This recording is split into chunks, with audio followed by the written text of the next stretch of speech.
Hello, everyone. Welcome back to another episode of Star Wars Alliance. Almost said slice of film there. Your home on the Geek Ultimate Alliance podcast network for any and all things Star Wars. I am one of your hosts, Katie Rinchler. And joining me, as always, Clay. We are doing Star Wars Celebration Anaheim Week from Home. How you doing, Clay? I am doing pretty good. We have a very large conversation to have today. A lot of stuff has come out. You saw me be a very big procrastinator and didn't read this article until very last minute to It's make okay. notes I and don't whatnot. know. It's okay. I scan read them, which is about the same thing, I think, because then I forget half of the article, as Matt likes to remind me. So, but y'all, before we get into it, just so you know, for today's coverage, we're going to be talking about the big Vanity Fair piece that went up last week and the smaller articles that have come up throughout the week, throughout the last week. And then we will be talking about some Star Wars Celebration predictions. And we got a couple questions that came in. We are going to be moving Brotherhood to its own episode with how much we had come in with news, because I mean, who expects news to drop before Star Wars Celebration, right? Like, legit news. I mean, for real though, we were actually contemplating on, how often do things actually leak, and that's when we had our small conversation about the Survivor, quote unquote, with the new video game and whatnot. But like, then this piece comes out, and it's like, holy crap! You would think that some of these comments would have been, at least you could have waited until just a few days to have these conversations live in front of thousands of people. But I do believe there may have been a reason why they didn't want to talk to people face to face with some of these comments. Really? You don't say. I think so. Well, y'all, we'll get into that. Before we go into the podcast paperwork side of thing, John is in the chat. John, hello, John, as well as Scarif Scuttlebutt. Hello, nerds, and happy Star Wars Day. Yes, it is a happy Star Wars Day indeed. Today is what, the 45th anniversary of A New Hope? Yes, it is. As well as several anniversaries for different Star Wars movies, including one of my favorites, Solo: A Star Wars Story. So happy Star Wars Day, everyone. Legitimate Star Wars Day. Glad we could have this occasion to celebrate the PR Star Wars Day on May the 4th, but then the actual Star Wars Day all together as one big happy Geek Ultimate Alliance family. So with that, podcast paperwork. Star Wars Alliance, like I said, is a part of the Geek Ultimate Alliance podcast network, where we have 8 shows, 7 days a week. On Sundays, once a month, you've got World's Finest True Believers, and they're going to drop an episode, I believe, this Sunday. Mondays, you have one show, Ranger Alliance, and the opposite weeks are Slice of Film.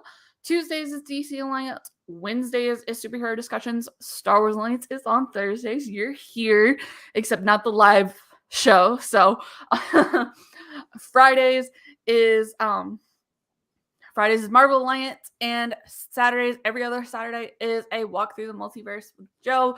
Though next week he will be dropping shows weekly to talk about the boys. So Yes, that should be fun. I'm really excited for season 3. So 3 of these shows that we have do go live throughout the week. The first show is DC Alliance. That goes live on Mondays at 9 o'clock Eastern Standard Time. Star Wars Alliance is next. Live chat, you're actually here. It's on Wednesdays at 7 p.m. Eastern Standard Time. And Marvel Alliance goes live on Thursdays at 9:10 Eastern Standard Time. And those 3 shows do also have their own solo feeds, so you can go check those out, or just pay attention to the joint feed, whatever your heart desires. There are 3 ways to support the show. First way is on Patreon, where we have 2 tiers. The $1 tier helps keep the film reels running around here. Damn it. The Kyber crystals charged around here. There we go. And the $5 tier gets out ad-free episodes, exclusive episodes, and any early episodes that may drop. I just dropped a Star Wars Legends conversation, legendary conversations, whatever I called the show, talking about 3 books in the prequel, right before the prequel trilogy era and into it. So that's one to go check out. And then there's been some others that are dropping. They just dropped Iron Man 2, the Marvel Alliance crew did, so you can go check that out. Very exciting all around. Another good way to support us is by listening to the ads on the show. Clay or I will give you a warning when those are to occur, but just so you know now, we don't get to choose who the ads are from, nor how many times you hear the same ad in the same episode, or how loud they are. So that warning is just to prepare you in advance. We do appreciate you listening to the ads, as they do help support the network and the podcast as a whole. Final way to support us is to rate and review on your favorite podcatcher of choice. That rate or review helps put the network into the feeds of others who may not be following us on social media. And with that, Clay, where do you want to go first? Well, I do want to let everybody know here in the live chat, as well as all the listeners, that we do have a special live event with Star Wars Alliance going on Friday. We which finally is, of get course, a Friday live event. Obi-Wan Kenobi Day. We are going to be live at 9 p.m. Eastern Standard Time, talking about both of the episodes that have dropped that day. Joining us will be Joe, Chris, and Travis Hines to have that conversation. Hines actually RSVP? Because He never RSVP'd with me. No, he did RSVP when we were talking live on DC Alliance, and then also on Young Justice with over there at Superhero Discussions. So he did. It's going to be a very, very exciting day, and very much looking forward to it. I don't know if you were able to watch the video. I can't remember. I think it's the Lad Bible who does this like thing. They did it with Elizabeth Olsen and Benedict Cumberbatch, but now they did it with Hayden Christensen and Ian McGregor, where they like strongly agree, disagree, and strongly disagree with like these little cups of water. And it's a 10-minute video on the Lad Bible's YouTube. And they just go back and forth on reminiscing on old stuff, having conversations about Star Wars in general. Really, really fun video. I watched it right before we went live today. So if you guys haven't seen that yet, go check it out. Joe, come on. You don't want to miss Obi-Wan Kenobi. I know you and Chris are recording before that, but you know, you can... I'm actually on that same recording. So if I can make it to Star Wars Alliance, then they can make it to Star Wars Alliance. Boom! Roasted. Anyways, where do you want to go first? We got Acolyte, we got Andor, promotional images. Now, yes, it's actually promotional, but like part of the photo shoot, but still. So let's go ahead and start off a little bit with what we got today in early, like, let's go backwards. Let's go with what we got today, what we got earlier in the week, and then let's jump all the way to the Star Wars will be televised article, or the Rebellion will be televised is the actual article name from the big piece that came out later last week. So the first piece of news would be the conversation of the Acolyte. Yeah. So there has been a lot of speculation with the show. We got confirmation from that Vanity Fair article later last week, saying that it will be 100 years before the Phantom Menace. We did know this, but this is actual confirmation. Like, actually, public. I thought we knew it was going to be 50 years before the Phantom Menace, and then they've changed it. Was it only 50 last time? I really think it was only 50 years. Okay. I think that leaves a window open for something that I definitely want to talk about. But again, my knowledge High Republic characters coming in? Well, yes, but also, well, I don't know then. Hold on. Again, Not very familiar with the timeline. I'm still learning. I'm still looking at that video every so once in Chronological a while. order bookshelf. Exactly. Eat your heart out. Exactly. It's no longer in like legit chronological order. I got really angry at it and changed it again. But still, I know the chronological order pretty well. So, But let's and a lot of okay. So people have let's brought that up on the Twitter feed, like having some High Republic characters pop in. But realistically, a lot of the characters that we have are either humans or humanoids, which experience a standard human life cycle. So I don't think we'll see, like, I think the ones we may see would be like Vernestra and younger as like older members of the Jedi Order. More realistically, you're probably going to get a Yoda appearance, depending on how it's like phrased. Like depending on the perspective in the story. And then you might get like an Oppo Rancis or something. So yeah. Oh, S-Bubs, I really think they said 50 years. no. So he is correct. It was supposed to be the They did final say days during of the the High final days of the High Republic. Republic, but I thought that meant like, hang on, we're gonna Google Because the big selling Acolyte. point for me on the Acolyte was like the birth of the Sith, or not necessarily the birth of the Sith, but the what's the word I'm looking for? Resurgence of the Sith. This IGN article from December 15th, 2021, which was the Amanda Stenberg casting, said the Acolyte is set to take place around 50 years prior to the Phantom Menace during the final days of the High Republic era.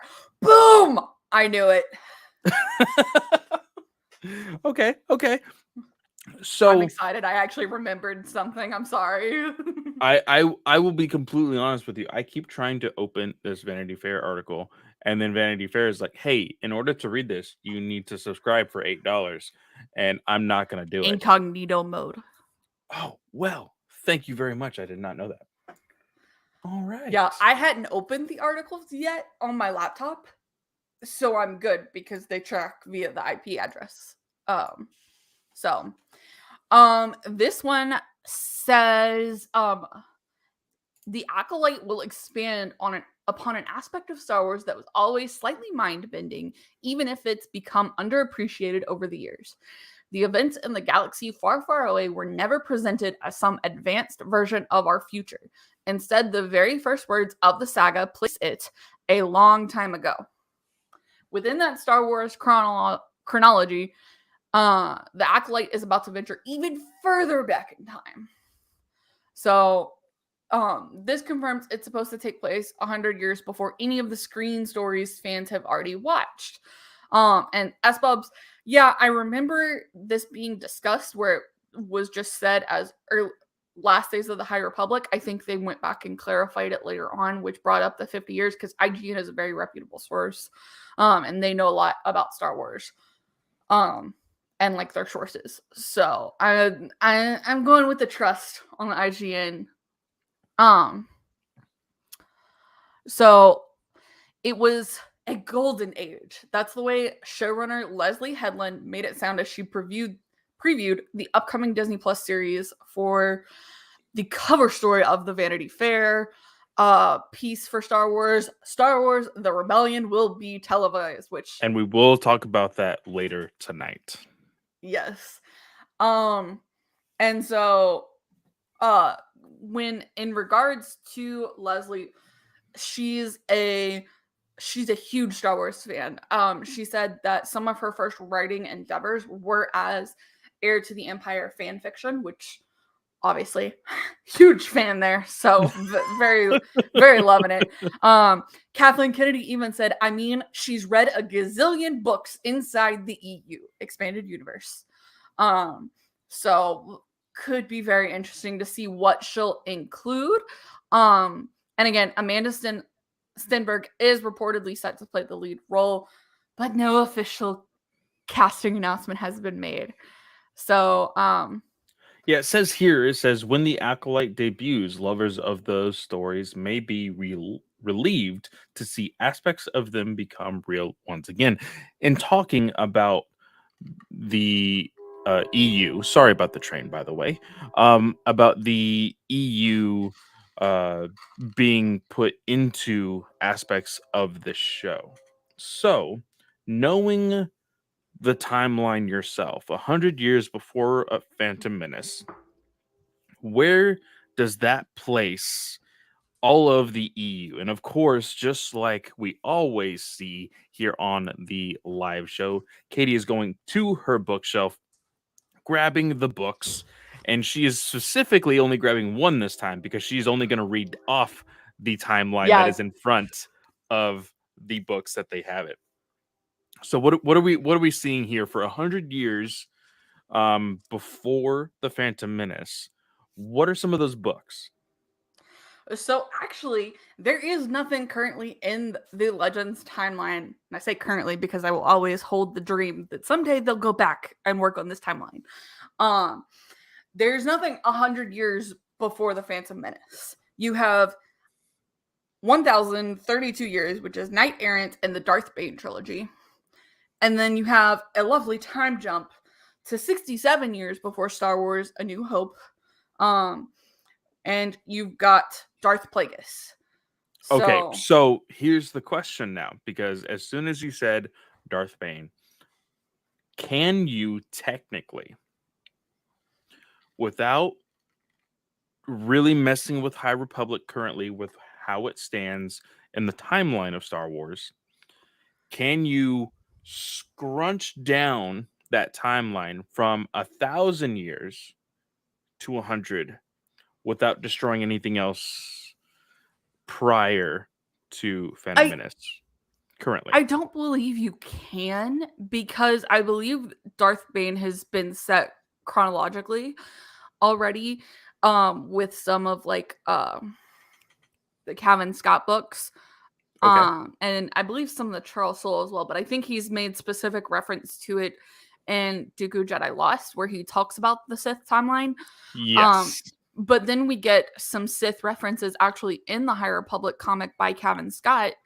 And I don't think, like, it's when Keeve has that nightmare, remember? Yes, and the Sith have been name dropped, I believe, once in the novels, if not twice, in reference mainly to like when they didn't necessarily know 100% what exactly was going on with the Nihil and everything else. So I think you're right, but can again, one thing that we hear all the time, especially from Snell over here at Geekverse and the GUA, is everything is canon until it's not, right? Yep. There can be retconning and everything else. Now, again, I kind of know the answer to this, but I want to hear your opinion. How upset, if they can pull it off, do you think people would be if they were able to crunch down that timeline and make Bane and Plagueis and everything else? I feel like Bane to Plagueis to Palpatine happens too quickly if it's 100 years. So I'm kind of answering my own question. But do you think they can pull it off? I don't think they could scrunch that timeline down appropriately, because while they haven't actively confirmed Plagueis as Palpatine's master, Sith Dark Lord master, while they haven't confirmed him, there's been references made to him being the master. Yeah. So I don't think you can actively crunch that timeline and have Darth Bane start off and have Plagueis be Darth Bane's apprentice, for instance. I don't think that's possible, because remember, the rule of two started with Darth Bane. And Yoda, I think, knows that in the Clone Wars. Yes, he does. So he actually knows it, I believe, in The Phantom Menace, because he does tell, I think it's Mace Windu, um, when there's reports of when they make their Oh first yeah, encounter the with must Darth Maul, there there must there always must be be two. two. Mhm. Yeah, you're right. So I don't think you can say that because I think Yoda would know um like that there's an apprentice there because I feel like it would be okay, he destroys both of them. Or the Jedi destroyed both of them, but in all actuality there was an apprentice already set up, which kind of continues your rule of two, which sets up the hiding. So eh, I don't think we'll see Darth Bane in this unless it's like a history lesson. I think a Yeah. history lesson could be cool. I mean, we haven't really had a whole lot of those in our Star Wars movies and or shows as far as like visually. So I think that would be kind of cool if we were able to get one. Well, Um, yeah, and Favreau set up the history lesson with starting with the Mandalorian season 2 and then kind of continuing into Book of Boba Fett with the Night of Thousand Tears pictures. yeah, Um, so it's a standard that they could continue to keep with. for sure. Is there anything else that we got from this article from the Acolytes? So she does confirm that the Jedi we will see in the Acolyte are wearing the High Republic uniforms that are the gold and white. So that will be really fun to see. The comments that she made with these robes, I do not agree with because of what we have been reading in the High Republic. So Yeah. the comments that she made, I'm not going to try to find them immediately, but the basically she was like, "Oh, these people are high and mighty.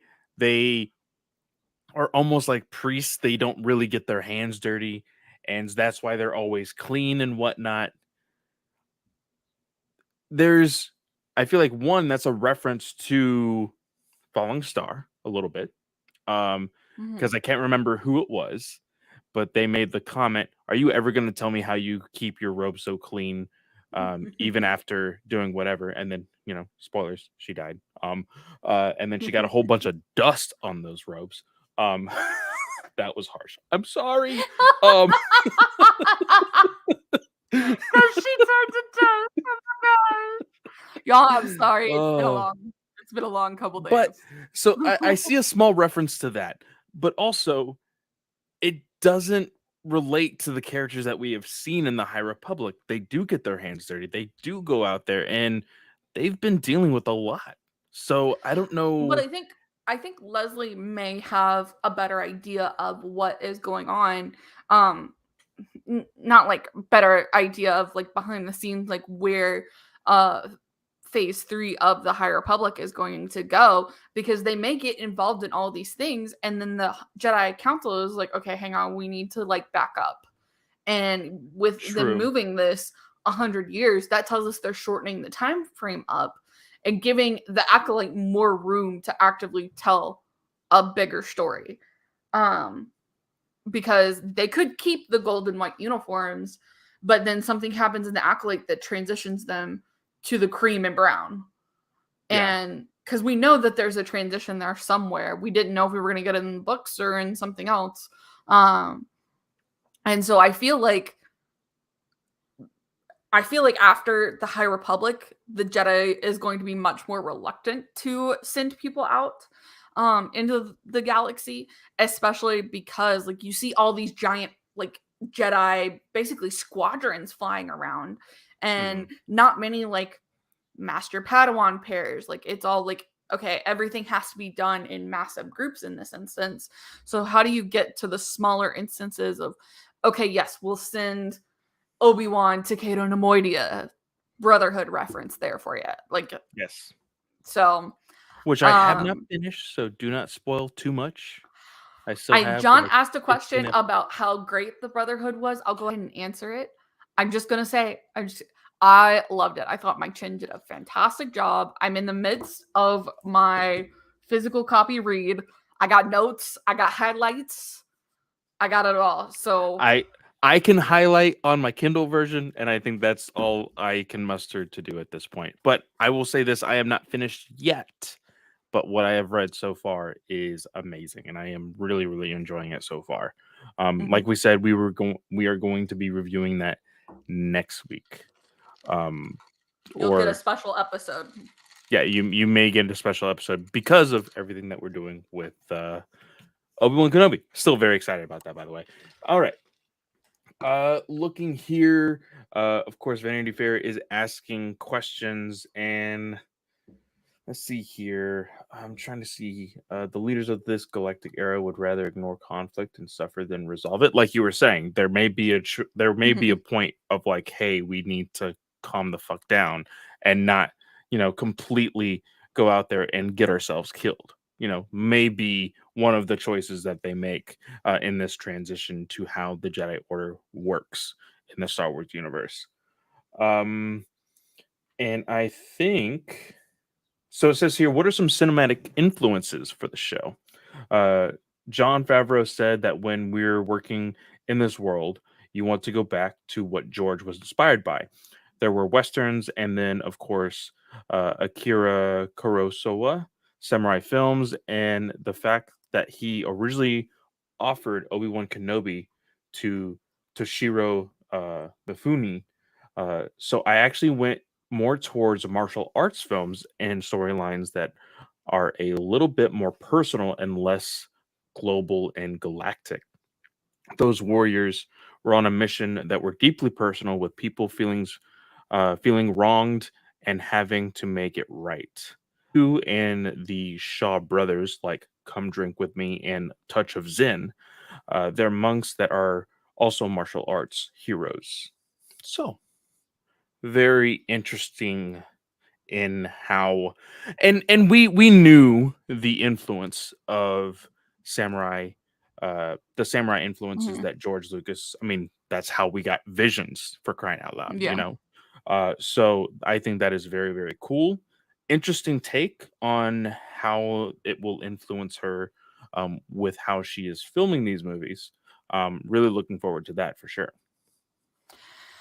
And she talked about like her pitch for the show initially and how it was to a room of all women executives and producers.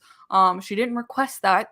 Uh that was just how it happened, and I'm glad to hear it that Star Wars is kind of making a place and making sure women are considered at all standpoints. But one of the interesting things I found out in this article about the pitch, one of the questions um was that the author put up was Kennedy and I talked about how Star Wars publishing can serve as kind of storytelling test kitchen, which I'm not necessarily a huge fan of, but we can talk about that at some other point because Yeah. they've been putting out a lot of books about the High Republic in recent years. Was that a factor in the creation of the show? And she said publishing had just launched phase 1 for the High Republic, and I think it was just kind of kismet. Actually, we could do that. That is something that we're now prepared for. The deep fans are actually much more like, okay, I've got it. I know what this is. I know what place I'm in. I was pitching something so specific that would only work in this time period, and Lucasfilm was like, this is actually a time period we're interested in pursuing. Now, the one question that I very much enjoy, because I was just skimming it right now, Vanity Fair asked, "Can you talk to me about the necessity to grow beyond the Skywalker saga?" And this is her answer. I mean, it's such a good question, and I think there are probably people that would disagree with you. There would be people that say, "This is Star Wars. Star Wars is the Skywalker saga." For someone like myself, though, who was introduced to Star Wars not just through the films, but also through role playing games, I'm also like, you don't understand what type of escapism this afforded me as a young kid. A kid that did not fit in, that had many, many behavioral problems. I was able to escape into the world with my friends to pretend that I was part of the world and I was not like. And now you have to be in this scene from this original movie playing this character. This right here is what I have been saying ever since I jumped on to Star Wars Alliance, that we have Yep. been saying. This is what we are talking about. They have grown Star Wars into something much bigger than just the Mm-hmm. films, than just the Skywalker saga, but they completely ignore that. If she has influence to be able to say things like this, I'm hoping the Acolyte will be her doorway into being able to do something like this. That's what I want. And now I Yeah. understand that we had somebody attempt that of A. Ryan Johnson, and his trilogy is on the quote unquote back burner, which we will talk about later. But it's it it needs to happen. We've been saying this for months now. It needs to Yeah. happen. I completely agree, and like I it's so hard because I love the Skywalkers in the Legends universe, but the storytelling has grown so much as far as we're concerned with the Skywalker saga, and it would be really cool to see them kind of go in different directions. Obviously, day-to-day lives is not something anyone's really going to want to be involved in, but telling a story about and/or the spy story is really cool. A martial arts story like the Acolyte is going to be set outside the dimensions of the Skywalker saga because Andor is within it. And I'm hoping that we can make some progress and move beyond it. Is really what I'm hoping. So For sure. Now, I'm trying to see here. I guess a connection to that is you could imagine your own scenarios. Uh, I don't know if this is necessarily going into. Oh well, she talks about how she was very much inspired by Heir to the Empire, uh, which I know you have talked about in great detail about how good that is. Um, but yeah, I don't really see anything else from the article that screams out at me. Let's see here. Technical advancements, humanity. Yeah. So I don't see too much from here. Do you want to move on to Andor? You are muted, by the way. And I think Katie is currently. Okay. She was attempting to change her headphones. Um, Magic of editing. I will edit all of this out and we will be just fine. Still muted.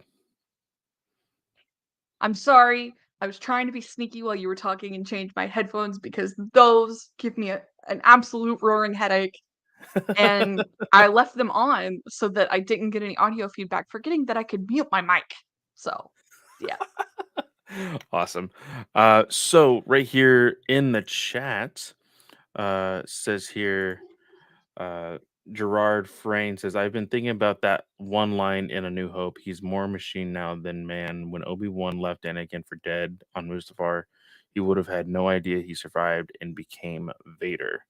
Um, wow, Freyan is popping off on the chat. We will get into that later when we talk about more of Obi-Wan stuff in the Vanity Fair article from earlier last week. But let's move on to Andor. And uh, so here, uh, who is the big person that they are currently doing here? I don't see much on this article for some reason. Tony Gilroy has this article. He's the showrunner for the series, and I believe is he not the I want to say he was the director for Rogue. Was he not?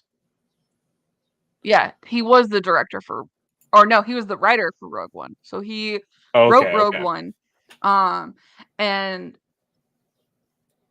so it could be very interesting to see and like he already talks about like K2SO because I think K2SO was a lot of people's favorite part of Rogue One with how snarky he was. Yes. And they do say, which we had known, prep for a second season is already underway, and the story of how Cassian Andor met that former Imperial battle droid may be told then. We know it's supposed to be 3 seasons, down from the original 5. So, but this is 12 episodes and is supposed to launch on Disney Plus, quote, later this summer. Um, and this article does contain the Vanity Fair piece does contain some spoilers about how the Andor series starts, so read at your own risk. We'll try and scoot around those. Ah, thank you. That's what I thought. But Wikipedia didn't have only had him as a writer credit. He didn't have him as a director credit, so I was confused. Anyways, Yeah, as Peps is saying, Gilroy reshot Rogue One. Very, very cool. yeah, I and Michelle Rowan, who's a producer of Andor and a Lucasfilm creative executive, said Tony is probably the best there is when it comes to the spy genre and bringing that into the Star Wars universe. I do know, didn't Gilroy say that he had never seen a Star Wars movie before Rogue One? yes, he did. Okay. So then, and I think that's a good thing, though, in all honesty, because Rogue One, well, my favorite movie of Disney Star Wars is Solo. A lot of people really loved Rogue One and thought that it was a new iteration of Star Wars that allows it to be very different. So, um, and they talk a lot about Mon Mothma, who is actually in a lovely dress in this. I love the outfit that she's in this picture. She Um, looks great in she looks these great. photo shoots for Vanity Fair. Mhm. Uh, Yep. I mean, my wife's in the other room, but I will just say she has aged like fine wine. Like Well, seeing what she was was in episode 3, where I believe it was episode 3, right? Or was it Rogue One, where they cut her scenes and then she came back for this show? oh no, Genevieve O'Reilly did actually portray her in Revenge of the Sith. I actually forgot about that. Yeah. And she reprised the role later on in Rogue One. Um, they say as sort of an M figure to Luna's 007. I think that's kind of funny. And so yeah, she's aged really great. This quote is interesting. There are certain events that happen in these 5 years that are important and need to be paid attention to. Uh, there are certain characters that are legacy characters that the passionate audience, really feels that they have an understanding of and know. In some cases, they're right. And in some cases, what we're saying is what you know, what you've been told, what's on Wikipedia, what you've been telling each other is really all wrong. Or Okay. if not wrong, it's upside down, or it's sideways, or it's the opposite of what you thought was true, or it's way more interesting than you had ever thought, or that's a lie and there's a reason for it. I would say there's some surprises in store. Oh, that's That's so hilarious. frustrating. That's really funny, but that's also really frustrating because you're like, I mean, it's that technically I'm it's not what saying you it, but well, it's what you say all the time. If it's not on StarWars.com, then don't believe it. And that's basically what they're saying. Like, hey, yeah. like you just got to trust the source material here. And that's a very good point because Star Wars does have its own data bank of characters and everything. It's not as fleshed out as Wikipedia, but it is there. So yeah, I guess my potential issue that I see with this, because I think this quote has been locked behind a Vanity Fair piece. Um, I think when that finally catches on, people are gonna be like, "Oh, he's gonna retcon some shit." Like, we're gonna hear just like retcon, retcon, retcon. Yeah. Yeah, I could definitely see that happening for sure. Um, was there anything else that was pretty big in that article for Andor? Or does it He really just rely says, on the stuff that's from the bigger piece? I think it really relies on that. I kind of scan read because I don't want to get spoilery, um, spoilered. But he says The main storyline focuses on Luna and two unspecified characters played by Stellan Skarsgård and Adria Arjona. On episode Wikipedia, as well says Wikipedia editors at the ready every Wednesday at 3:01 a.m. Ain't that the truth, though? And he says on episode 4 we leave there and we begin to expand out, and said O'Reilly's character will become unforgettable even to casual viewers. I don't know why they say O'Reilly's character when everyone knows she's playing Mon Mothma. Anyways, he says, I bet that when episode 104 plays, when Mon Mothma finishes the episode, that there will be people tweeting about Mon Mothma. Interesting. And I'm totally down for it. We haven't seen much of her character do anything within the films, other than, of course, be there in the very important conversations in the midst of the rebellion, for sure. Um, Mm, but I would definitely like to see some of the bigger, impactful moments with her, for sure. yeah. Um, but let's go ahead and jump into the rebellion will be televised, the Dun, dun, exclusive dun. Vanity Fair piece that hit the internet like a freaking like electric fly swatter to a bee. Holy shit. Shit hit the fan that day very early. Um I don't know if it was you, Travis, or all of us in our GUA chat that was just sharing things left, right, down, up. My Mhm. head was spinning. Uh, but there's a lot to talk about, and I will say I made some notes here going from the very beginning of the article all the way to the end. Oh, your Very, very. summary doesn't include the solo quote. It does. I do have it I meant, somewhere in did here. I just scan read it and completely scan over it? I think you did. Uh, so before we get there, one of the very first pieces of this article said that George Lucas himself attempted and abandoned a live action Star Wars series called Underworld before he sold Lucasfilm to Walt Disney Company in 2012. Scripts were written and test footage was shot, but the level of quality he was looking for proved to be too expensive for a TV budget. This Yes. rings so true because of how we see he just complete the way his mind works with Star Wars and how he went back and re-edited the old films and added in CGI and all of this stuff. This sounds Mm, exactly like something George Lucas would do.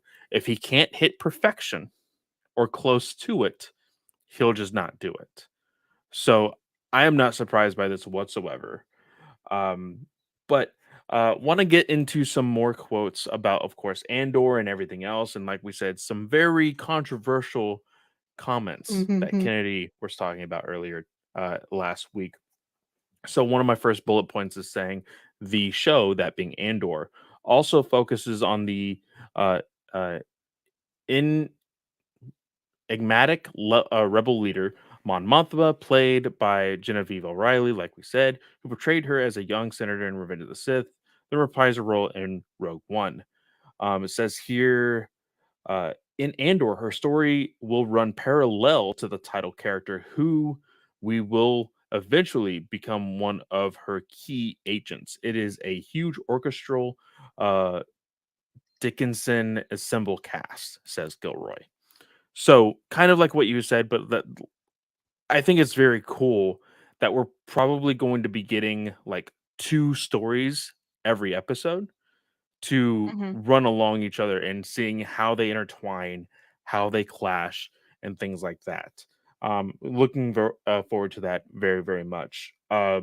So the Kathleen Kennedy, well, this is something, if everybody has seen our title here, the future of Star Wars on Disney Plus. Kennedy is saying what's unique about Star Wars is that we're one story basically, says Kathleen Kennedy. George was always dealing with episodes. Ironically, he was serializing his story.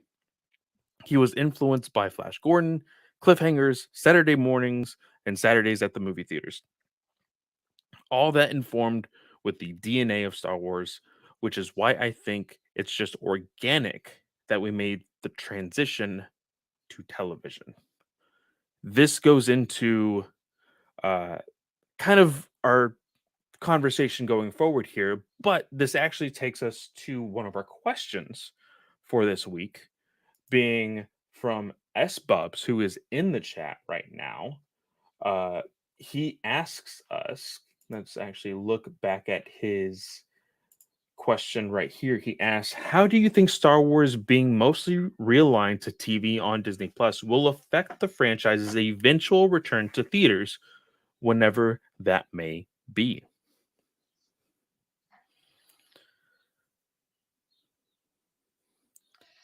So for me, I hesitate on this question because you run the risk you run the risk of having people go, "Oh, Star Wars is television 50 years in the future," and go and you can run into a huge struggle, which is like I think what like Downton Abbey has had problems with. Paw Patrol had problems with it. Um and it's really tough to transition a television style of storytelling to the big screen. And I've seen writers come and go from these films, and they're good in one type. It's either the silver screen or the big screen. That's what they're good at.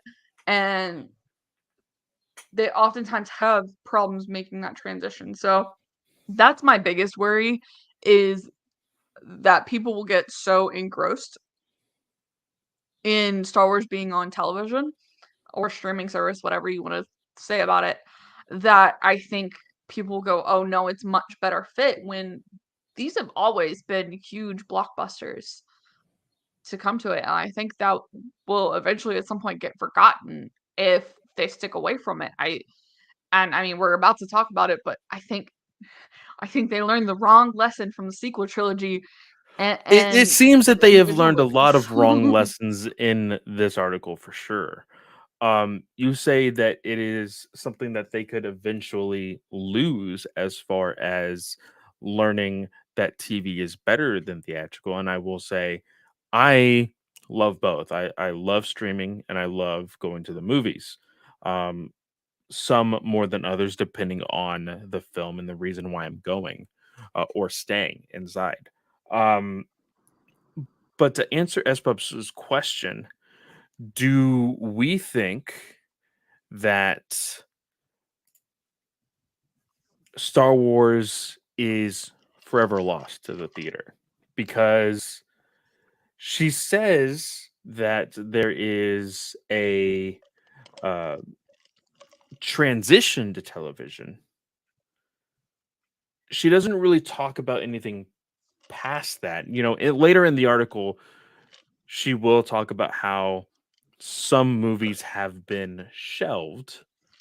Some movies that we thought were actually announced are acting as though they were never announced and maybe never even happening. Feige Star Wars movie.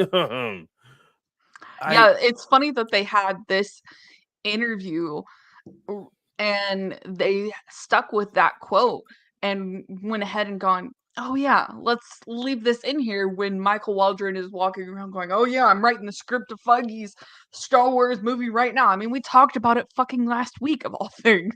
yeah, Like, yeah. so So my thing is, how does a multi-billion dollar franchise say, and it may be because of the multi-billions that they've made, but can a franchise like Star Wars just say, we don't need theatrical movies anymore? SPUB says, that's what yeah, those says. movies that are definitely being made and definitely being released, totally, for sure. But that's what I'm asking. Can Star Wars legitimately say, fuck the theater? and we're only making TV series now. I don't think you can. I don't think for the amount of production that's going into these TV shows, I don't think they're making back near as much money as they wanted to be making. And they're just going to continue to kind of run into that issue. I mean, if you want to say, yeah, sure, like let's just directly transition here, but I think, I mean, Shazam made almost triple its budget going to theaters, and it had what, a $60 million budget. Yeah. Oh, why can't we put out Star Wars movies that look like that? I mean, heck, Andor could have probably been a $60 million movie that they went and did, and probably could have made 300, 400 million with it, at least. And so I think that they're kind of losing because they're going to try and go in this direction of, oh yeah, we're having way better social media reactions to the television shows, but that's not making you money. That's not making you near as much money as movies are. So Yeah. SWeb S1 says, says unless the shows become like Stranger Things and have 2 hour long episodes. LOL. Yeah, we have to talk about that because I don't know why Netflix is dropping almost 12 hours of television on a Friday at midnight and but trying to I act I like I that's going to legit keep them saw around. people. I legit saw people saying there was two sides of the coin there. There was like, this is fucking insane. I'm never going to be able to finish this thing. And there's people that are saying, oh, well, I binged these things anyway, so I'll probably be finished by the end of the weekend. And I'm thinking, wait a minute. You're going to sit there 2 days watching 6 hours of television. I may be getting old and into my old age Yeah. here, but like, when people say, "Oh yeah, I just binge shows," I binge shows too. I binge 30-minute shows. I don't binge hour Yeah. shows. No way in Because hell. that's so much storyline in there. Whereas like the 30-minute ones are like, okay, cool, in and out. And like Matt couldn't even binge like the 30-minute Clone Wars shows. He was like, okay, yeah, 3 episodes, I'm done. And like kind of moved on. And like it's a pain to like get him to watch Bridgerton in a weekend. And I'm like, I want to watch it. I want to watch it now. And he's like, no. So, very glad that Disney Plus chooses to go in the non-binge route. But I still want to see movies. I mean, you can say all day long that a TV show's great. You want to know when's the last time I rewatched The Mandalorian? Never. Before season 2 came out. You know Oh, how many okay. times I've watched Solo? 6 or 7 times. And that's in 4 years. So that's still not like great. But like I've seen Mandalorian season 1 twice. That's it. Yeah. I don't have any desire to go and watch Star Wars storylines in like a I night because Solo is what is an hour 45 minutes. That's not th- long compared to a 6 hour television show that Obi-Wan Kenobi is true. going to be. Very, very true. Very true. But speaking of kind of this like hectic, and we mentioned it before with the movies that are definitely happening. Kennedy says, or the article and Kennedy say, 2017's Last Jedi continued the Skywalker saga as it became known, but veered sharply from Abrams' vision and seemed to close off some central storylines. Abrams' U-turn back when he returned in 2019's final chapter. JJ, you have been in the news a lot lately, just saying. The Rise of Skywalker taking over episode 6 late in development, or sorry, 9? 9. I know. Freaking symbols swapped and got veered. Dyslexic. The movies all earned billions, but the zigzagging narrative was conspicuous. All this led to the quote unquote hiatus, a fallow spot in the Star Wars film landscape that Kennedy announced in early 2019, months before The Rise of Skywalker even debuted. Lucasfilm needed to regroup and rethink. We all recognize, every single one of us, that this was a new chapter for the company and that we needed to all work together to create the architecture for where we are going.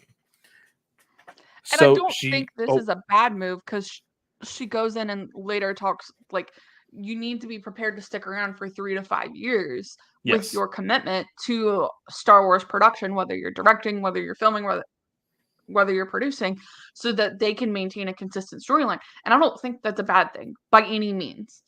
I just think the rest of this is bullshit. So eh, I think the commitment thing is kind of bullshit because of people are committed to making Star Wars stories. But when you get so down into the nitty gritty and saying, oh, well, that's not my Star Wars story. And then you start losing directors, you start losing writers, you start losing creators. It's going to set you back so much further than you need to be. And don't get me wrong, I understand the idea of the 4 to 6 to 7 years of commitment, but I don't need Andor to take 4 to 6 to 7 years to be It's made. already taken that long. I don't know what you're whining about.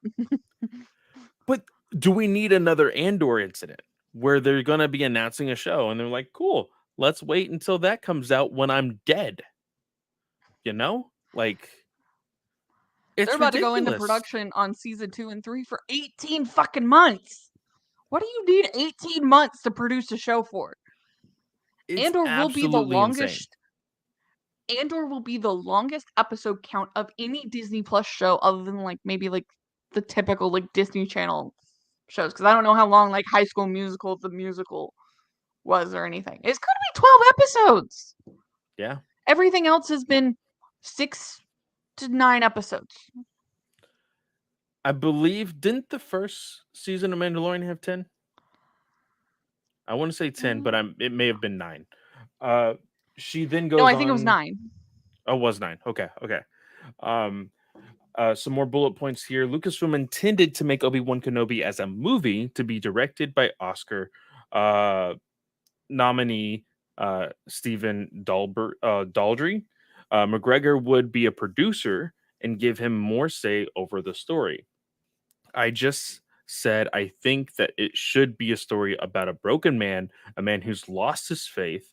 McGregor says he always has a funny line to say, or always seems to be the calm one, and is a good warrior or soldier or whatever.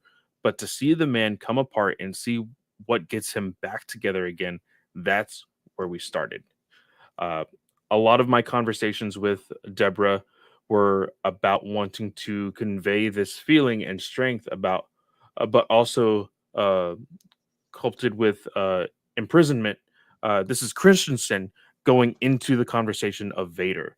But actually, Mm-hmm. going back to Obi-Wan real quick, uh, I think I do agree with McGregor when he said, like, oh, with him as the character, he was kind of the one to put out the comedic relief.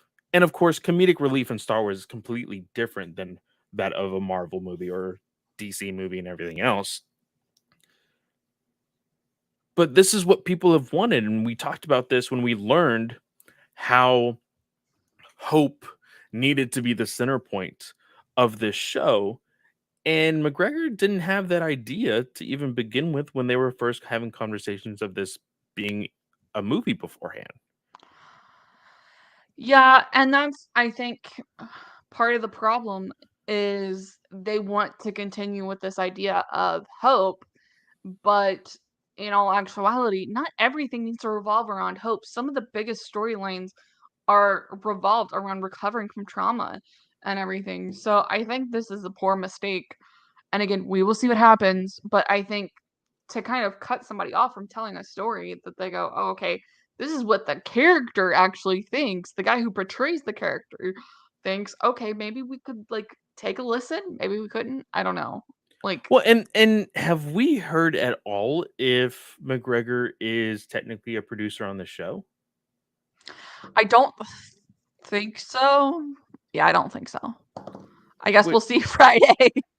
I mean, I guess we will, but that's kind of a shit deal. Like, don't get me wrong, if you want to play the character, right?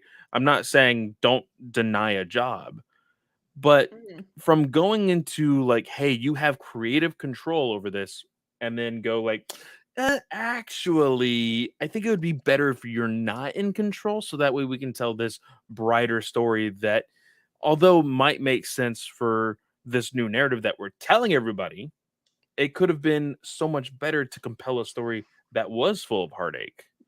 You know, Mhm. that's the one thing that I kind of get is or that I don't get really is, you, like you said, you have somebody who has portrayed this character who knows where the story ended with that very emotional scene on Mustafar.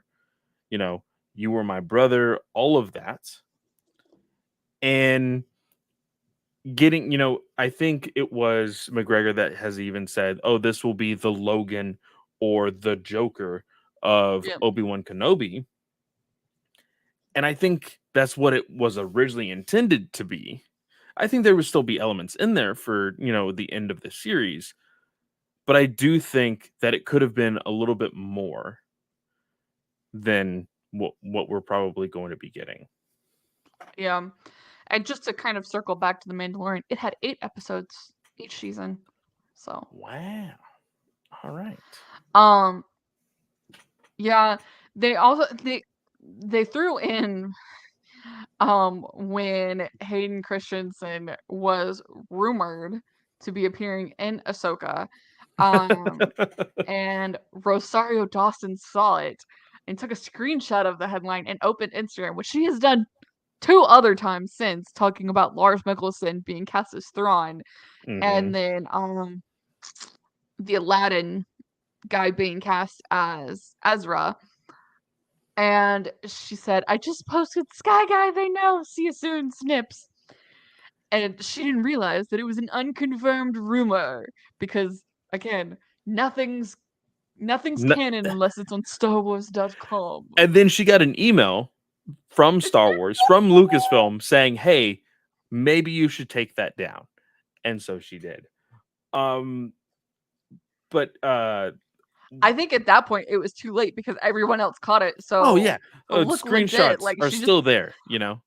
I think she just left it up because, I mean, at that point the damage was done already.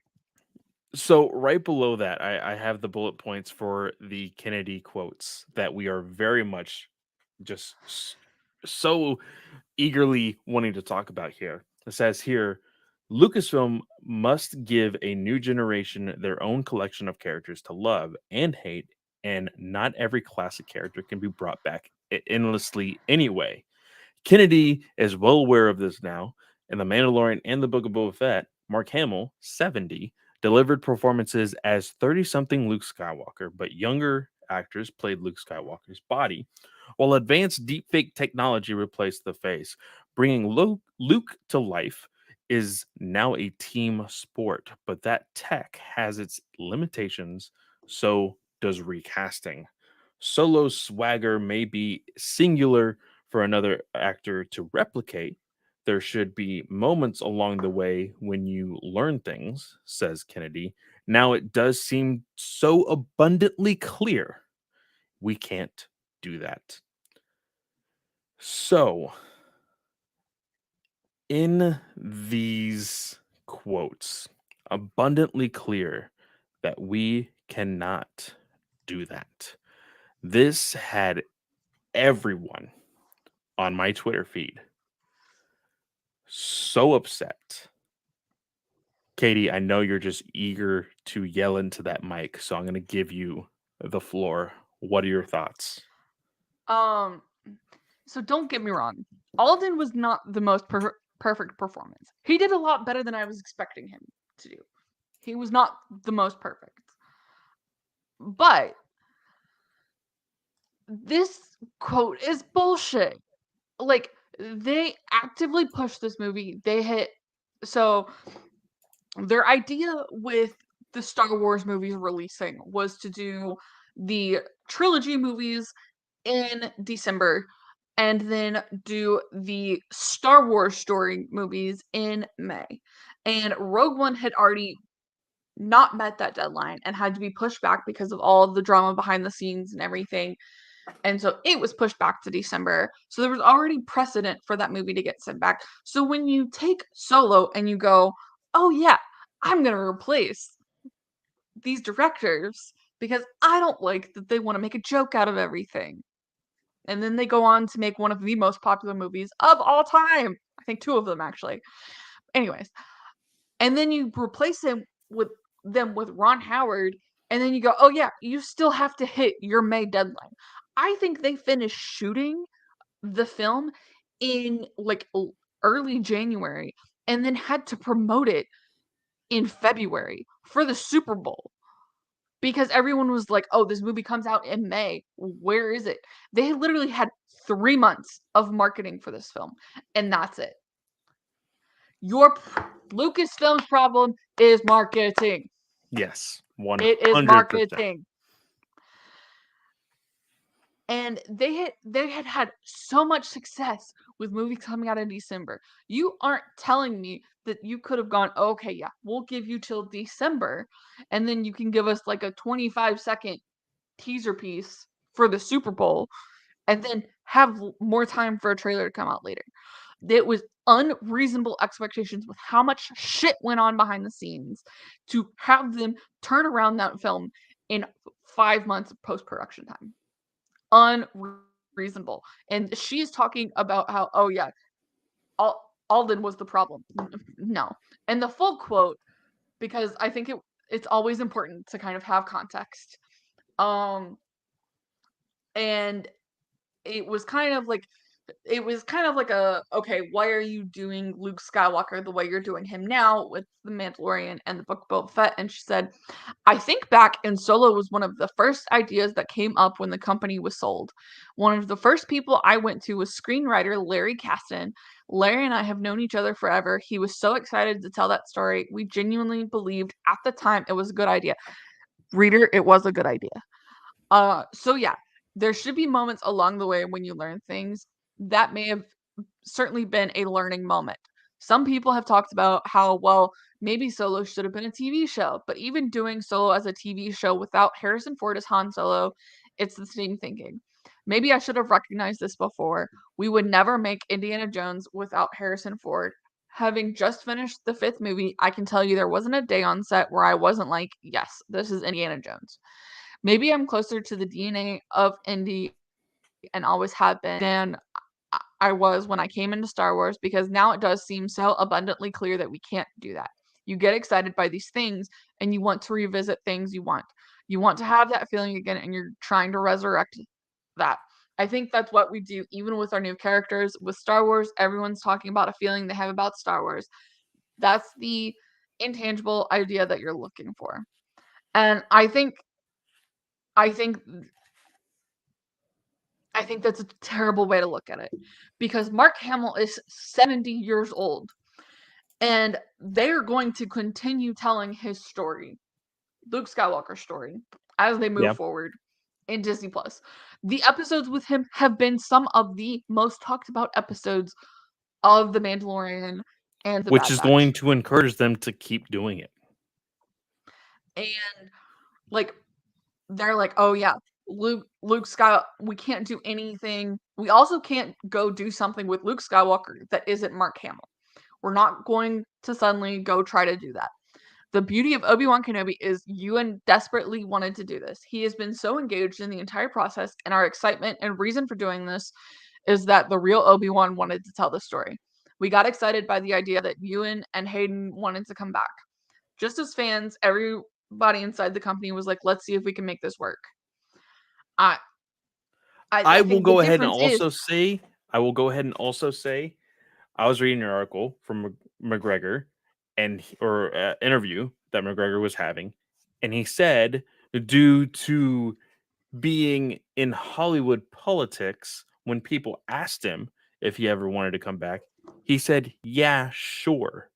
And then eventually, it even says it in this article, they eventually approached him and said, hey, we know that you've been saying this, but are you serious? And then he said, yes, I would love to do that. Now, What Kennedy is making it sound like is, oh, it was Obi-Wan's, it was McGregor's idea the entire time. That's why we're doing this. That's some bullshit. Like, I'm sorry. Like it is. And y'all, I'm sorry. I've been watching too much of Emily Baker doing the court commentary for Johnny Depp and Amber Heard, but that's misstating evidence. Like it's so much bullshit, uh and I'm like, our GOA chat immediately turned off this podcast after hearing that. Um, I'm they do sorry. not like us. They That's do not like us for getting so into that. But I like I'm just I was about to say that, and that's why I was explaining myself. So now the thing is, with this whole quote of not being able to do anything with Luke Skywalker unless it's Mark Hamill, unless it's his face. I made I understand, audience, listeners, people in the YouTube chat. I understand that this was a very dramatic thing to say, but I made the argument on Twitter. This opens the door to so many problems in Hollywood. Katie, if you remember several years ago, I can't remember which studio it was, but there was conversations about getting the rights to the likeness of James Dean because somebody wanted to put James Dean in his movie, not to play James Dean. They wanted James Dean to play an original character in that movie. And in my mind, mhm. I am thinking, why would you do that? The man is dead. He had his time as a model and an actor. He's dead. Leave him to rest. Why on earth are we now thinking it's a great idea? Hey, you know what? Carrie Fisher could play somebody's grandmother in the future. Why don't we do that? Let's go ahead and get her likeness, CG it on to somebody's face, and boom, she now has a paycheck. But guess what? Now we have to give it to her family, probably. Or if we can get away with it, not pay anybody. This is a big Because that's problem. what they've been doing with some of the Legends books is not paying the creators. Yes, that is a Um, big problem. I made the argument that this could eventually move on to the idea of Christopher Reeve coming back as Superman because of this. mhm, Michael Keaton forever being Batman because of this. Them bringing back Heath Ledger as the Joker because of this. And hell, there has now been reports and confirmed that people have bought the rights to Stan Lee. Marvel has bought the rights to Stan Lee's likeness to continue his cameos after they have already said they weren't going to do it.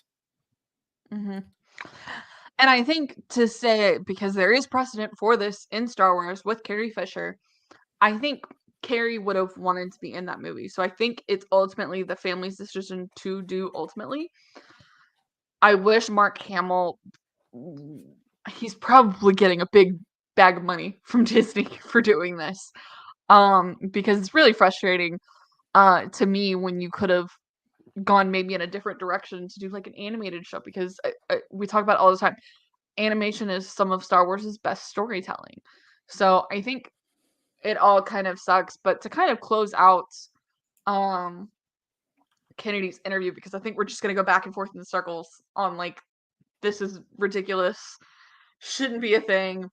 Yeah. She did go on to talk about the feature film division of Lucasfilm and said that they are indeed rethinking Rogue Squadron and that Taika Waititi's film is probably up next.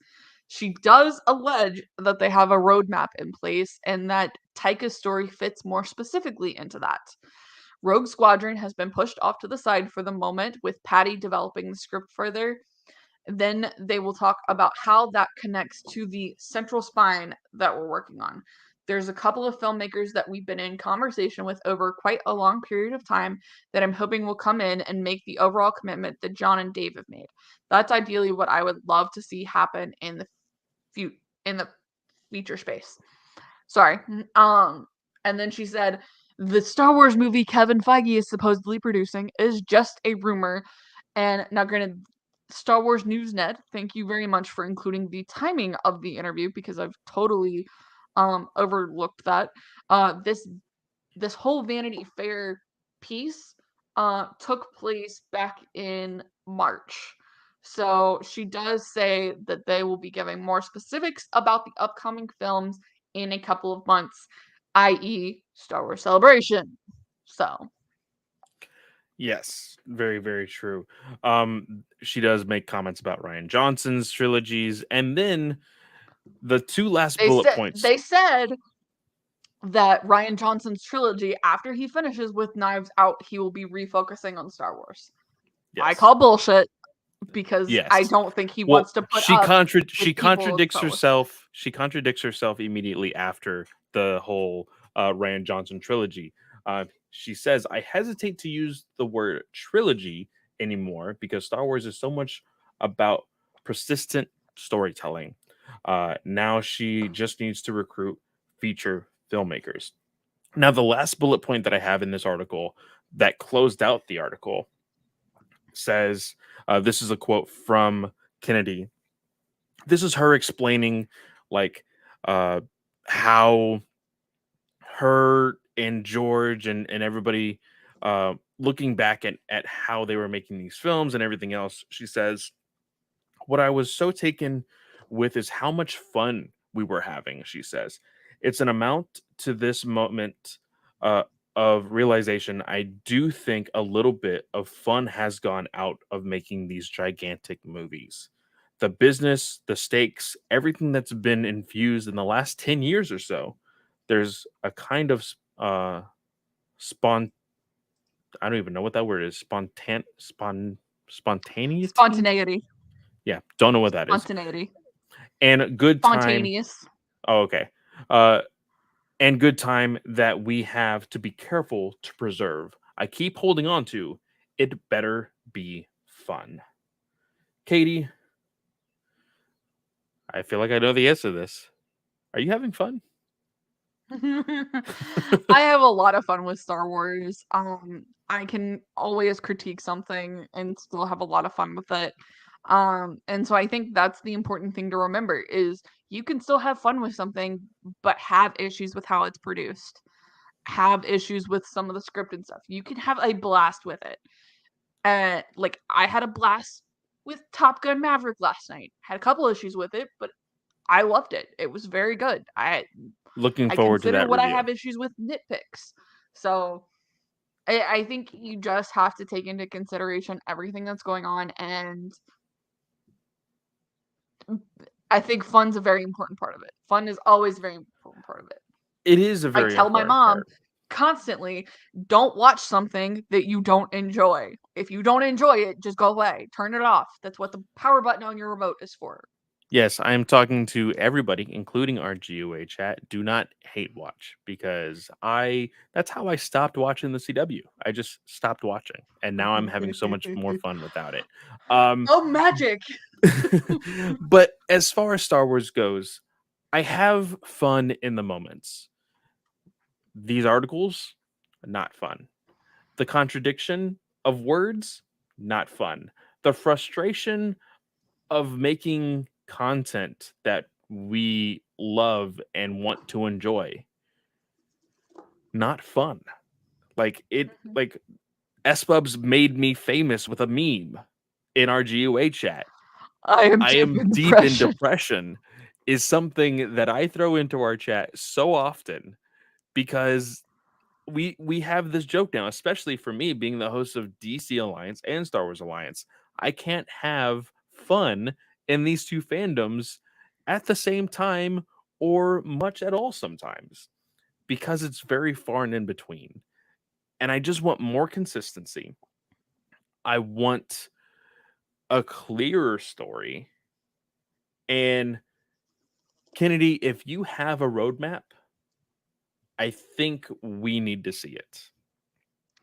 And I hope that's what will, and that kind of gets into the later part of today's episode is the Star Wars celebration.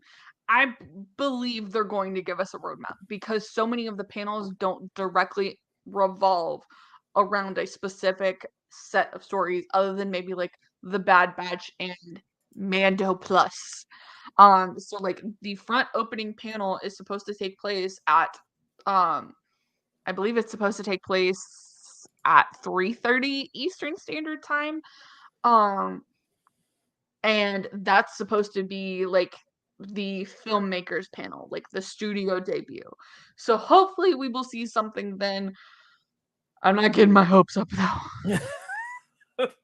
You shoot for the stars and be happy when you end up in the moon. No, I'm shooting for the moon and be happy if I land in the stars. I don't know, whatever.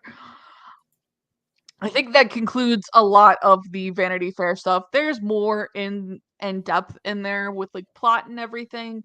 However, with some of these shows coming up very soon, I don't really want to get into some of the plot details that they talk Yeah. about because there's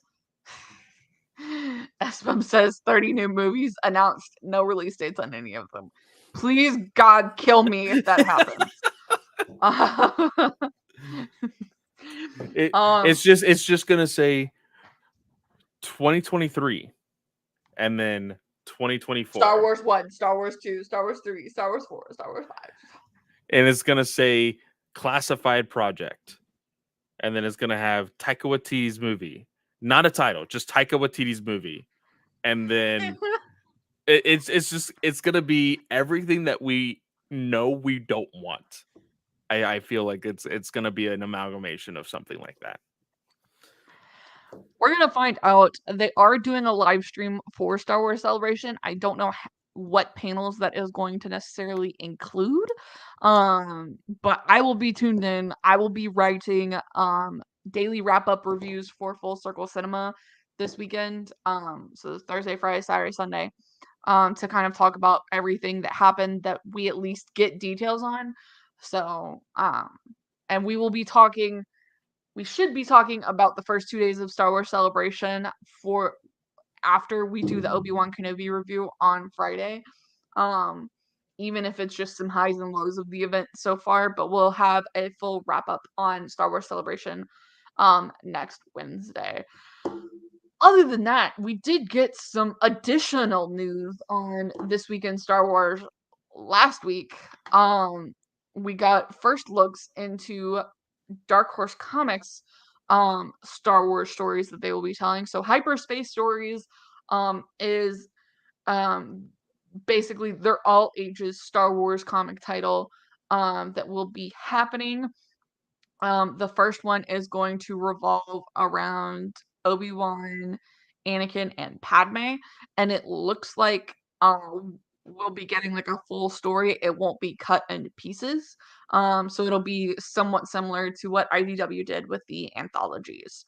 And then as has been the previous past couple of years, Kevin Scott is actually going to write another anthology for spooky season, and it will be entitled Tales from the Rancor Pit, which will feature um it will feature a story, I think, Asajj Ventress, as well as Ty Yorick from the High Republic. So that will be interesting to see.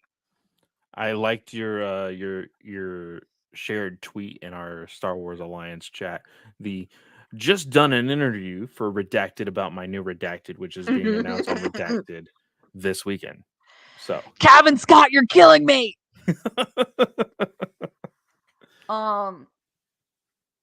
So there's that. A couple of arcs have gone out for Padawan, which doesn't release until July 28th. I'm still crossing our fingers. They did have a change in the PR representation for Disney. Lissa got her motion. Congratulations, Lissa. So we're waiting to see if we get that. Otherwise, I'll probably be emailing Lissa because I don't know who else to email. So we will see. Oh, and they did officially confirm the Grammar Rodeo TV story. We forgot about that. yes, is going to be post Return of the Jedi and not High Republic, which saddened my soul so deeply. So still no live action Vernestra. Yeah, I don't know how I feel about this one. There may be some. I mean, it talks about how it's going to be very much influenced by the '80s films that were very much like a coming of age story. So in my mind, I'm like, okay, that means that it can't be Luke Skywalker because he's already an adult. He can't be Mhm. coming of age of anything. Um, but could it be Ben Solo? Oh, yes, maybe. Ooh. We will see, definitely. So there are two exclusive for celebrations so far that we've seen. Stories of Jedi and Sith, which I believe releases the first week of June. I have to go back and check. But that is like the main cover is the Darth Vader cover. They actually did an Obi-Wan cover for Star Wars Celebration, but then they also did a $250 arborish, like, This so upset it looks me like so the much. ancient Jedi text, and I'm like, I have never been so close to spending $250 on 3 books. But oh my gosh, I was like, these look incredible. My like I thought about it for a split second and then I could physically feel my wallet in my back pocket and I was like, yeah, nope, Abby would kill me. Never nope, nope, not going to do it. With a baby Not going to do coming, it. yeah, that's a stroller or half a stroller. I don't know. Have a stroller. Um, Ah, you're not one of the wrong though. things that one of the things that Lucasfilm talked to Moses Ingram about was racist Star Wars fans. And to be honest, I'm not sure why we're surprised. However, I'm disappointed if they literally just warned her and didn't provide her a social media person to kind of like scout her stuff and go, okay, we need to block this person. We need to report this. Like, I like said it with, I said it in our Star Wars Alliance chat. I said, let's be honest. Like she probably didn't need the warning mhm, because she is a person of color. She is black. Uh, but I think you are absolutely right in the sense of like, okay, we have clearly seen it before. Instead of just being like, hey, by the way, this is gonna happen. Help your actors out. Like mhm, you need to be there. Like it's gonna show if you are there, and it's going to make these actors feel a little bit more comfortable working with you if you're wanting to work with them, you know? yeah. And so I hope that they get her some help, especially with the first two coming this weekend. I hope it doesn't get bad. And if you attack somebody for being a person of color, or you just harass people in general, because let's be real, it happens to a lot of people, but harassment is not okay, and we do not support that here. So get over yourselves. Because you're a keyboard warrior and you would never say that to her face. So, point blank. Yes, Simple. 100%. Um, the designer for the Death Star for Star Wars, and I believe he also designed the X-Wing and the Y-Wing, Colin Cantwell, did die at 90. So I moment of had no silence. idea who this person was until uh, somebody else confirmed it. This is really sad. Of course, I Mhm. mean it's old age, and I'm not entirely sure if it was any kind of ongoing illness or whatnot. But like somebody who was an engineer to one of the most iconic things in Hollywood. It's not even, oh, that's an iconic ship. No, it is. You tell people what is the Death Star, majority of people will know exactly what it is. It is that That's iconic. Um, and I know people were just trying to lighten the mood and everything else. In these comment sections, somebody was like, "He made one hell of a moon," and then somebody else would go like, "That's no moon." Um, and I mean, but it's like I said, it's super iconic, and all of my thoughts go towards the family with that tragedy. yeah, exactly. Um, so we talked about Star Wars Jedi Survivor, aka Fallen Order 2. There has Cal actually Kestis. well go yeah, go ahead, go ahead. Cal Kestis will reportedly have his story continued, but it might have multiple playable characters. This is again another rumor that somebody has picked up. I think this one came directly from Star Wars News Net. Mm-hmm. But it will be interesting to kind of see what happens and what we get this weekend because I don't know if there's a video game panel actually thinking back to it. Katie, go watch those scenes tonight or sometime before celebration because spoilers in 3, 2, 1. There is an individual. Yes, thank you. There is an individual known as, of course, the Night Sisters that we all know is at the end of this series or at the end of this game that is going to, join Cal in his, endeavor by the end of the end of the game. I think that she will be a playable character, and I really hope that she is.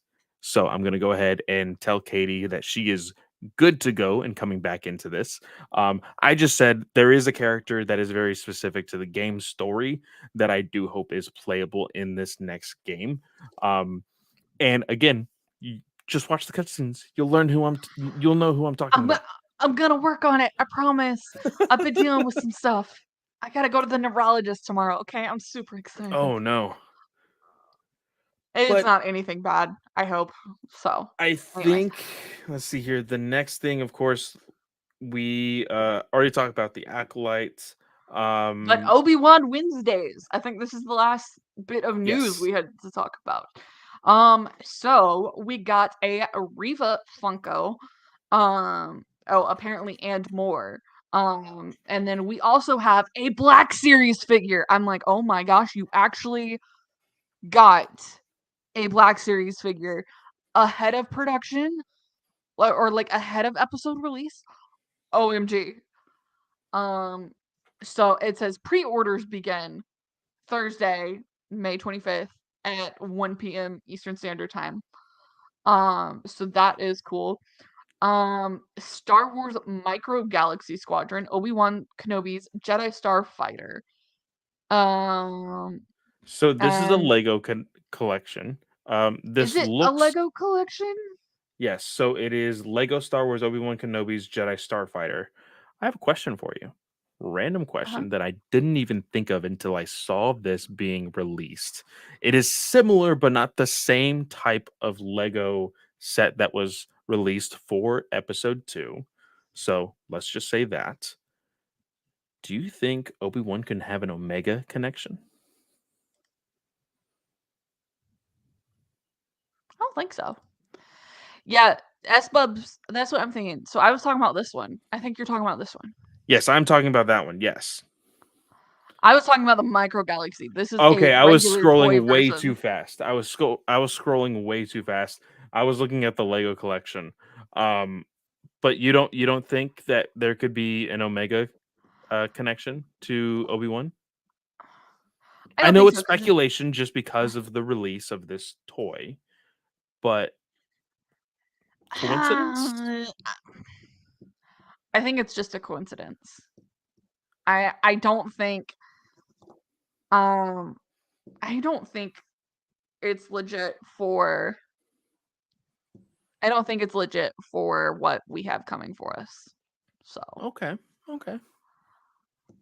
I don't see why they would make that connection, especially with it being a live action versus an animation. And especially with the reception the Bad Batch got, I don't see it happening unless Bad Batch picks up. Ooh, like you're saying that maybe they just like completely retcon Bad Batch? I don't think so, but I think they're not going to have any desire to do crossovers because it's not going to promote either one. You might actually turn off viewers if Omega crosses over. Okay. Okay. I'm not saying it couldn't happen because canonically it could absolutely happen. I just don't think so. And So remember, guys, we all know Katie hates Bad Batch. I literally never want to see the Bad Batch or Omega ever again. I'm sorry. I hated it. It I was was not a good literally show. just saying that as a joke, but I love your reaction to that. I loved it. Okay. Um the last one is a voice manipulator plush. That is a Darth Vader plush, probably important to say. Features a voice changer and a light up lightsaber. So that is the first week of Obi-Wan Wednesdays, That Darth which I still Vader think could looks have been. super adorable. He does. I still think this should have been Obi-Wan's days. I still think that should have happened, but instead we have Obi-Wan Wednesdays. I think their logic would be like, well, how do they know what day it is if we don't actually say the day? You're right. I mean, Marketing. People, get your shit together. Because they had oh, Mando man. Mondays, and that works when it's like just full blown alliteration. But to have Obi-Wan in front of it, and then you have Wednesdays, that's not alliteration. That's just like Obi-Wan Wednesdays. Like it doesn't work. Obi-Wan's days would have been so much cooler. That's my opinion. I'm sticking to it. Okay. So we have questions because I don't Yes. know if we're gonna get to Star Wars Celebration predictions. Like y'all, this is a long episode. When does the panel Okay, start? Thursday or Friday? Thursday. Shit. So Okay. tomorrow. I was gonna say maybe we can do predictions on Friday, but if they start tomorrow, then no, we cannot. Mm-mm. Okay, so and everyone who asked questions this week, Kenobi Wands.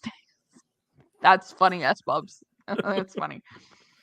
And everyone who asked a question will be getting a DM from me at some point tomorrow, probably tomorrow night. But you all won something, so I congratulations. will remind And her in the morning so that way she will remember at night to message all of you guys.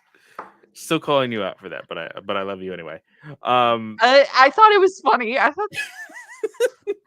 Okay, so Kira said, if you could wish for any canon book or comic to be written, what would it be? Oh my gosh, I have no idea. I well, go ahead.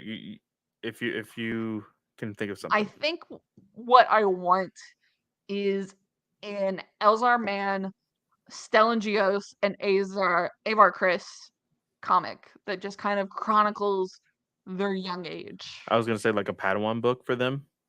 Yeah. Like a Padawan book, or you could even do, I think you could easily do a comic series. I was gonna say which And one kind would of you like, want, a novel or a comic book? I think comic series. I think that's what I'd want. Okay.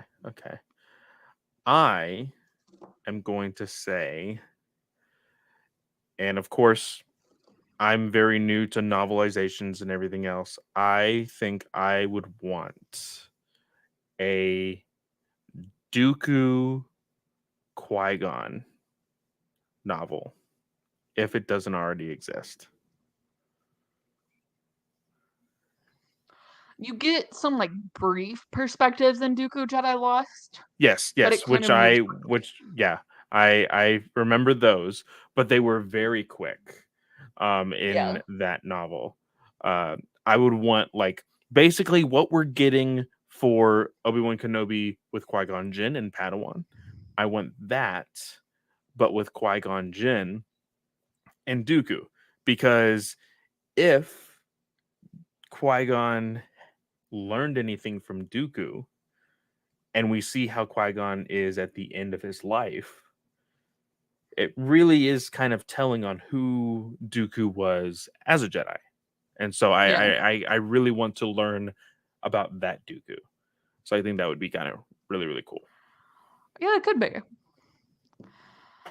Kira also asks, which Star Wars creature would you like to own as a pet? I answered it first last time, so you gotta answer first this time. What is the cat-like creatures from Rebels? The Loth Cat. Loth cats. That's yeah. I want a loth cat. That was the one I thought of as well. I'm Though allergic I to could also, cats, but I think Loth cats would be really cool to have. me too, high five. Um, I think, and that's the only one I can really think of off the top of my head. So, uh, yeah, that's all I got. The owl that follows Ahsoka around, I can't remember his name for the life of me, but He's that would also adorable. kind of be cool. Yeah, Yeah, yeah. he's adorable. And then Last her last question. question: Yeah, what was your favorite High Republic moment slash scene so far? And I think I've thought about this one because I was like, okay, Star Wars creature. I know nothing about Star Wars creatures other than a Loth cat and the owl thing. So I thought about this one the most, and I've got to say, probably my favorite moment. And I'm starting a reread so I can be prepared for phase two, but also I'm doing something specific, anyways. Um, I think right now it's the Midnight Horizon Nihil Ball when our Jedi walk in and realize kind of what's going on around them. I think that was such a powerful moment to kind of put in this book. And it kind of hit everyone's trauma, but also their reaction to it. yeah. And it showcased how different it all was. And I think Daniel Jose Older did an incredible job with that scene. So I think that's my favorite right I'm just remembering the moments prior to that when there was a now. huge brawl going on and everybody was losing their minds. Um, I can't remember the uh the droid's name in Fallen Star. Can you remember his name? Uh, No, but I have it highlighted because it's on like page 18. okay.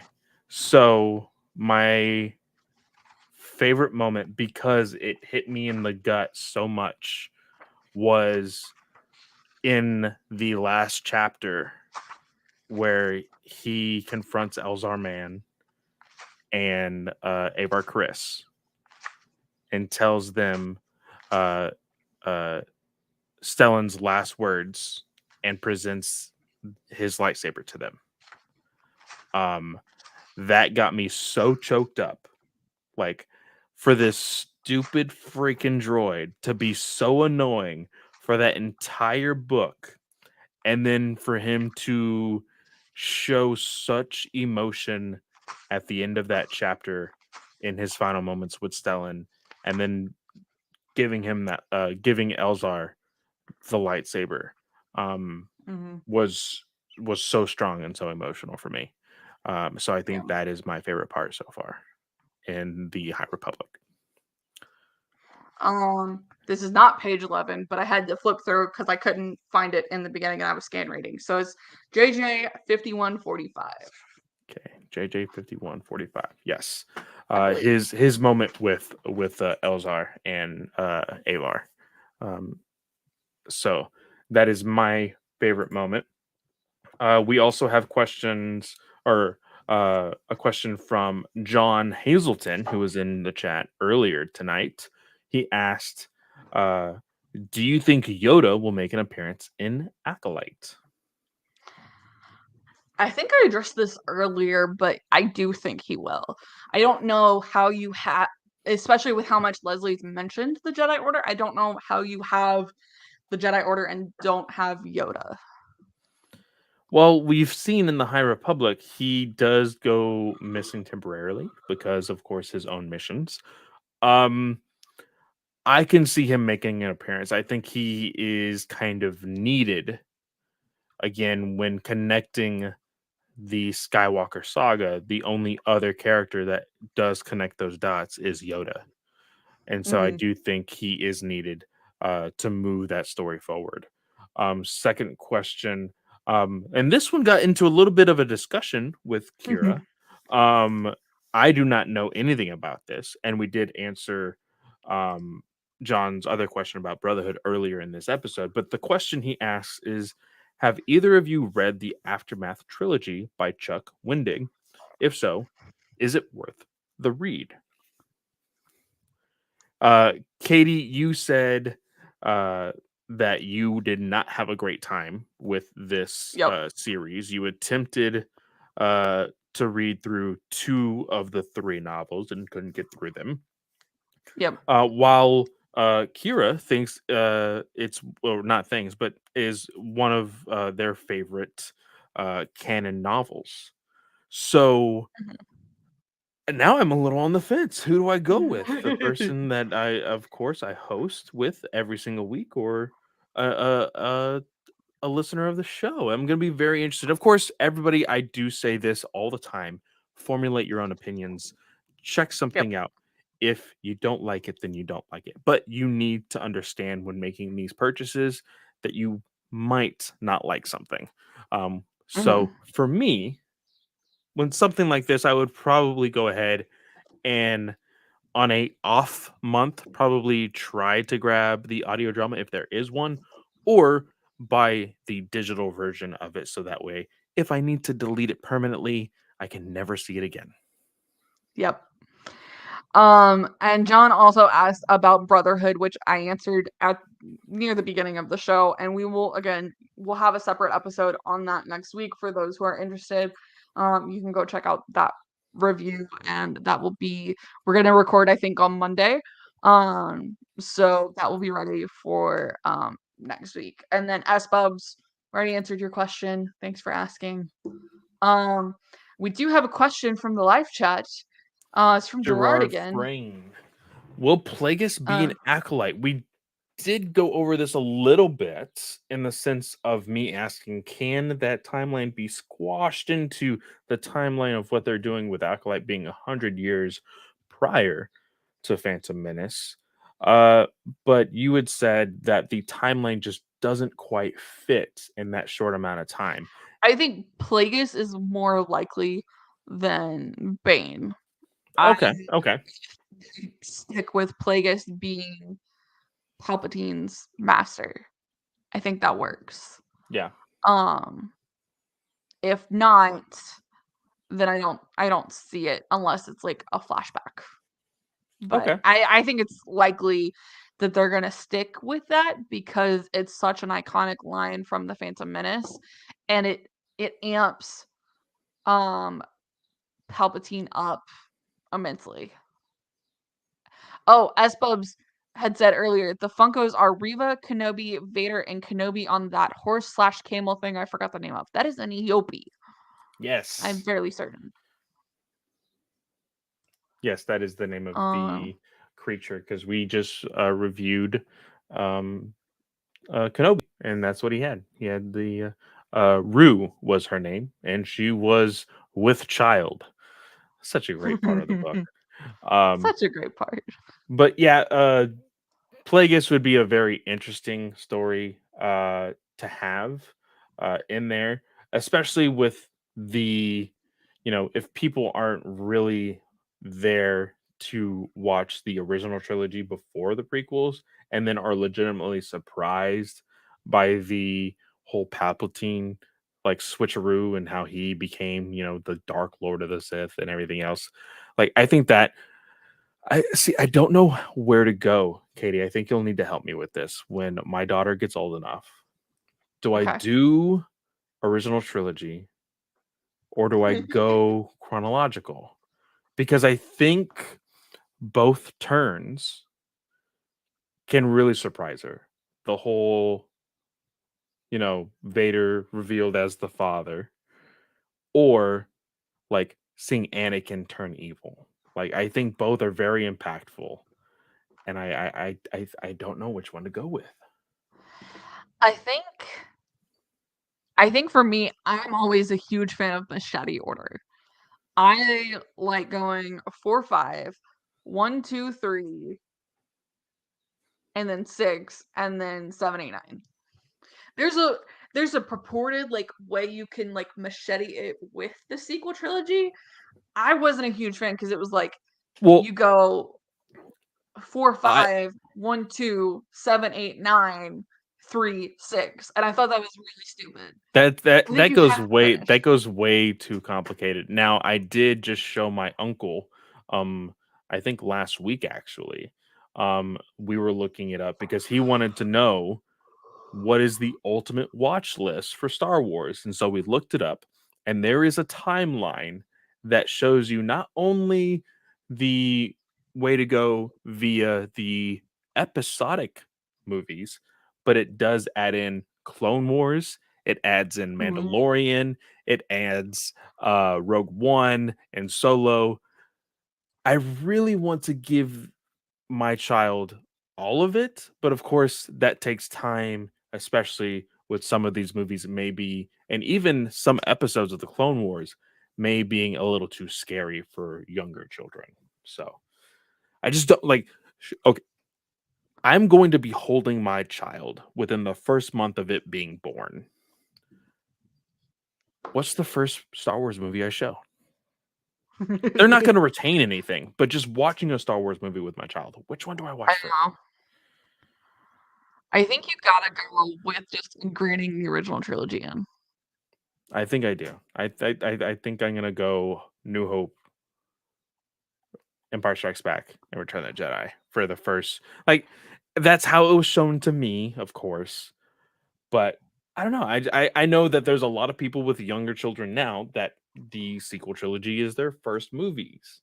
First Star Wars movies, and then they're being taught all these other different things. So it's a very unique conversation that I know that even Abby has wondered when I've talked to her about it. So very, very interesting stuff. Very excited and very excited about Celebration tomorrow, this weekend. Obi-Wan Kenobi. It's all coming up. Finally, we've been talking about this for what feels like years. Ugh. Holy shit. It's so Uh, nice because we're gonna have so much content. Hashtag content, y'all. yes. I think it's a little late for content predictions from Star Wars Celebration. Like I think we've talked around it several times of what we want from panels. You know So what? How about this? How about this? If we can make this commitment, I will go ahead and ask you here on the air and see if it's a good okay. idea. How about we come up, you come up with three predictions, I come up with three predictions, and we share them on our Star Wars Alliance Twitter account Okay. as the predictions before the We panel gotta do it tonight start. because we gotta do it tonight. Okay, we could do it tonight, but we won't have a huge discussion over it now because that could last another hour. So let's go Yes, and ahead. I'm ready for bed, y'all. Yes, let's go ahead and throw those predictions out on Star Wars Alliance Twitter account tonight, and we shall see what happens tomorrow. But with that, guys, thank you so much for lasting this long, almost a 2 hour show, something we haven't done in quite some time. Thank you, Yes. everybody in the chat, S Bubs, Gerard, John in the beginning, Joe in the beginning. Thank you so much for being here. But with that, of course, you can always find me at Fanboy Clay on Twitter. Go into the link tree in my bio. You can find all the shows that I host, including DC Alliance, Batman News Weekly, Ranger Alliance, and of course, right here on Star Wars Alliance. Katie, what about you? You can find me on Twitter and Instagram. It's at Slice of Katie. This show you can find on Twitter. It's at Star Wars Alliance without the A in the wars. Very important. Don't forget it. And then my other show is at Slice of Film One on Twitter, and you can currently find our Top Gun episode, which is episode 51. Very excited, past the 50 episode mark. But we will also be talking about Top Gun Maverick this Saturday night at 9 p.m. Eastern Standard Time. I don't know if we're gonna go live or not. I still have to talk to Snell about it. Um, but that episode will be going live on Monday, and then we'll restart the bi-weekly count from there, I think. For Ranger Alliance will go next. But that way we can kind of get that one in. Um I have already seen Top Gun Maverick because I was like, okay, I don't want to go to the movies late Thursday night and then have to turn around and wake up at 3 a.m. Friday morning to watch Obi-Wan Kenobi so that I can write the review and get it out.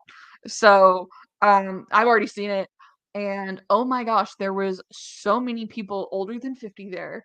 And there was so many cheers, and everyone was like, "Oh my gosh, that was so good!" So I leave it up for you guys though to decide. And I hope you tune in next Monday, when that episode goes live in feeds. But for now, y'all, thanks for being in the chat. If you've been here in the chat, we appreciate it. Um, and I hope y'all have a great day or night, whatever time of day you are listening or watching. And we will see y'all next time. May the force be with you. See ya.